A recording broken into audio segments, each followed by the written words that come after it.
thanks for clicking play. I think we're at the point where we were talking about what happened after I got on the phone with Los Angeles Times. So I'll just start there and keep talking.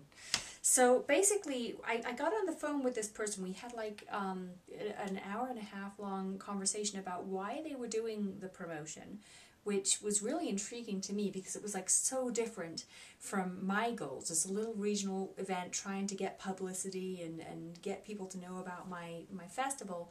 Their goal was totally different. They didn't need anyone to know about the Los Angeles Times, really. They're like huge, they don't have that problem. They're in the business of media. So they didn't need my help with like getting the word out about them, just like, I needed their help getting the word out about me.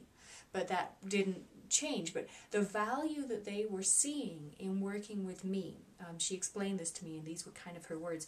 She said that what I was offering, my $2,000 grand prize to a yoga event with an all expenses paid kind of thing going on, was going to appeal to what she called her A-list demographic. What's an A-list demographic? Well, those are the people, she said, that her advertisers liked to keep happy the most because they're the people who are most likely to open their wallets, quite frankly. The A-list demographic was mostly, I think she said, like women in families between the age of like 30 and 45 or something. So they're like spenders. They're the ones with the purse strings, and they're the family people, and a nice peaceful yoga getaway in the mountains really appeals to her A-list demographic. She wanted, the Summer Hot List promotion was organized and designed to keep the A-list demographic happy, to give them some perks and incentives, so that they would keep listening, and they knew that they would get cool stuff from the Los Angeles Times, so they would tune in to the LA Times, and consequently, of course, they'd be more engaged with the LA Times' advertisers, which of course pay the LA Times bills. So that was their incentive, was they wanted to keep their A-list demographic happy. They were more than happy to give me, some promotion in order to get that benefit. To them, that was a really good deal. And I was there going like, okay, sounds good to me. Whatever works for you but I get what? And so she sent me this proposal. She sent me this proposal detailing what she had in mind, which was basically in exchange for the gift of the prize, we could set up a promotion that LA Times would run, this giveaway. They would run a print ad, it was like about this big, every day in all of their newspapers for 5 days, and that was 8.1 million print ads of the ad, like this size. And they also were going to email 350,000 of their most targeted subscribers directly about the Summer Hot List promotion of the week, which was going to be to enter the giveaway to win the grand prize of the Flagstaff Yoga Festival, all expenses paid pass. So we got not only the 8.1 million print ads, but we got this email sent out to 350,000 people in the right demographic group in LA. That was really cool. I then started thinking creatively about this and shot back with things like, well, there are other people donating to this prize, like the Radisson is one, and what about like if I threw in some other stuff, because I had some other sponsors, and I was like, wait, this amount of promotion, other sponsors are just going to go nuts about, and if I can give them this amount of promotion, then they're just going to think, oh my gosh, that was a really awesome deal. What a great partner the Flagstaff Yoga Festival was. And they're going to be willing to come and support us, more willing to come support us again the next year. So I emailed Horizon Air, and I kept in touch with them about this whole process and said, hey, I've got you guys some great exposure. Would it be cool if I could get your logo in the LA Times 8.1 million times?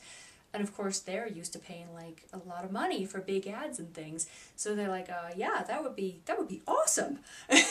And then I was also working with the Lululemon ladies in Scottsdale, Ryan Prieto and crew. Hi guys. And Lulu's a little bit different in their marketing. They didn't really want their logo places. They're very grassroots in their marketing approach. We'll discuss that later, because I think that's an awesome way to go as well, and totally a compliment for events like Flagstaff to work in both kind of arenas. But Lulu was willing to donate a yoga mat bag, a yoga mat, and some other cool stuff to like fill out the prize, and I was like, awesome. So they were on board too, and I think they ended up emailing people about this promotion as well. So at the end of the day, I got logos and advertising basically as much as they wanted for Lululemon, for Radisson, and for Horizon Air. So Horizon was pretty dang happy about this, and we got all of this exposure. So there are some like more details about like how this panned out. There's another story I want to tell you about, like a random thing that I wasn't really quite expecting, which was that those guys actually generated an email list through this giveaway, and I ended up receiving that email list because when people went into the giveaway, they were agreeing to receive emails from Flagstaff Yoga Festival as part of the giveaway terms. And LA Times set all of that up and dealt with all of that, but because I saw how that I was like in the trenches with that, I saw how all of that worked. And so just so you know, another great value out of this, other than serving the sponsors and exhibitors and getting a tremendous amount of publicity for the Flagstaff Yoga Festival, was that I grew my email list significantly by doing this promotion as well. And it all just fell into my lap for free. You know, I didn't spend a cent on that. You know, I'm going to run down with you now kind of the pieces, the components of how to put something like this together and how to strategize this, because I've broken this down now. I've kind of repeated this formula as a JV or cross-promotion formula with a ton of other organizations that we've been involved with over 3 years, and so I kind of have it down to an art, and for the next part of this training we're going to teach you up on exactly what it takes to set something like this up and work your way through it strategically. Okay, so here we go. As far as I'm concerned, there are 3 steps to a good cross-promotion.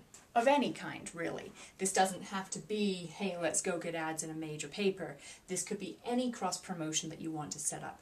By cross-promotion, what we generally mean is that as a company and organization, there's something that you can do as sort of a promotional benefit to another company, and they reciprocate by giving you a promotional benefit that would be valuable to you. So you can see how I could term what I did with LA Times as a good cross-promotion, right?